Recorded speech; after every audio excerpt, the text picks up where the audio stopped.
নমস্কার, আমি শ্রী শুভব্রত ভারতী। আমার চেম্বার জলপাইগুড়ি এবং শিলিগুড়িতে। আজকে যে প্রসঙ্গটা নিয়ে আলোচনা হবে সেটা হলো ডিস্টার্বিং ম্যারেজ লাইফ। তো আমাদের ম্যারেজ লাইফকে বিচার করতে গেলে লগ্ন থেকে সপ্তম ভাবটাকে সবচেয়ে আগে দেখতে হবে। এটা হলো লগ্ন, লগ্ন মানে আমি, এবং সপ্তম ভাব মানে আমার পার্টনার। সেই জায়গাটাকে সবচেয়ে আগে দেখতে হবে। তো লগ্নের সপ্তম স্থানের অধিপতি গ্রহ হলো বুধ।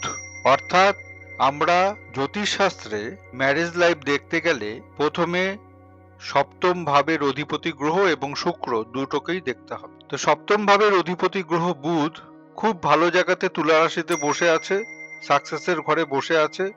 এটা কিন্তু খুব একটা পজিটিভ সিম্বল, কিন্তু এতটুকুই শুধু দেখলে হবে না। যেটা দেখার ব্যাপার আছে সেটা হলো যে বুধের যে নক্ষত্র সেটা হলো মঙ্গলের নক্ষত্র।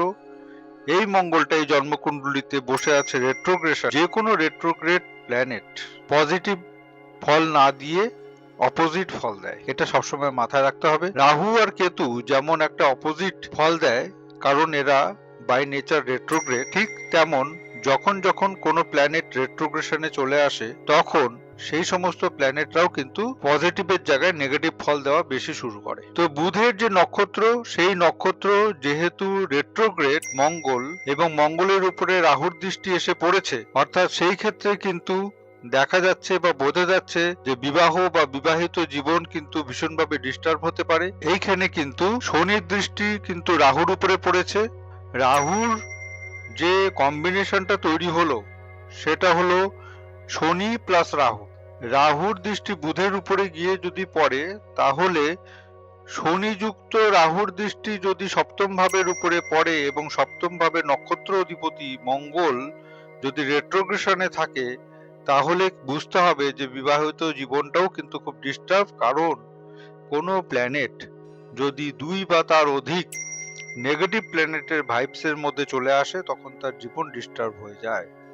অর্থাৎ এই জাতক বা জাতিকা যেই হোক না কেন, সেই ক্ষেত্রে কিন্তু বিবাহিত জীবনের যে অধিপতি গ্রহ সেটা হলো বুধ। বুধ যেহেতু ডিস্টার্ব হচ্ছে, প্রথমেই বিবাহ সংক্রান্ত ব্যাপার নিয়েও কিন্তু জীবনে প্রচুর বড় অশান্তি হবে এবং ফেস করেছেন উনি।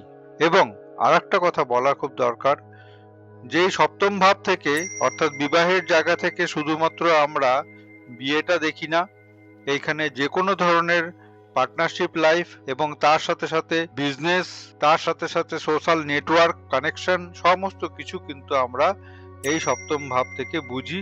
আমি, আমার অপোজিটে যে সমস্ত ব্যক্তিরা রয়েছেন তারা সকলেই সপ্তম ভাব। অর্থাৎ এই জন্মকুণ্ডলিতে শুক্র বসে আছে নবম ভাবে, অর্থাৎ ভাগ্যস্থানে বসে আছে, কিন্তু শুক্রের যে নক্ষত্র সেই রেট্রোগ্রেড কেতু, তার উপরে রাহুর দৃষ্টি এসে পড়েছে। সুতরাং এই জন্মকুণ্ডলিতে শুক্রটাও ডিস্টার্ব।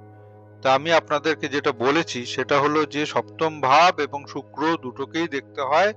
এই জন্মকুণ্ডলিতে দুটোই ডিস্টার্ব থাকার কারণবশত কিন্তু বিবাহিত জীবনে প্রচুর ঝামেলা উনি ফেস করছেন। তো প্র্যাকটিক্যাল এরকম আরো অনেক জন্মছক আমি আপনাদেরকে দেখাবো। আমরা যখন জটক বিচার করি, জটক বিচারের মধ্যে যদি দেখা যায় যে কারো জন্মকুণ্ডলিতে বাই নেচার ডিস্টারবেন্স রয়েছে, বাই নেচার সেপারেশনের যোগ রয়েছে, জটক বিচার করার পরেও কিন্তু সেই ধরনের সমস্যা তাকে ফেস করতে হয়, এবং ভাগ্যে যা নির্ধারণ করা থাকে সেই ঘটনাই কিন্তু তাকে ফেস করতে হয়। তা আমার ভিডিও যদি আপনার ভালো লেগে থাকে তাহলে অবশ্যই শেয়ার করবেন এবং লাইক করবেন। এবং আমি শুধু অ্যাস্ট্রোলজি করি না, বাস্তু করি, পাম রিডিং করি, নিউমারোলজি করি এবং ট্যারোটও করি। তো আপনারা যদি বুকিং করাতে চান তাহলে অবশ্যই বুকিং করাবেন। নমস্কার।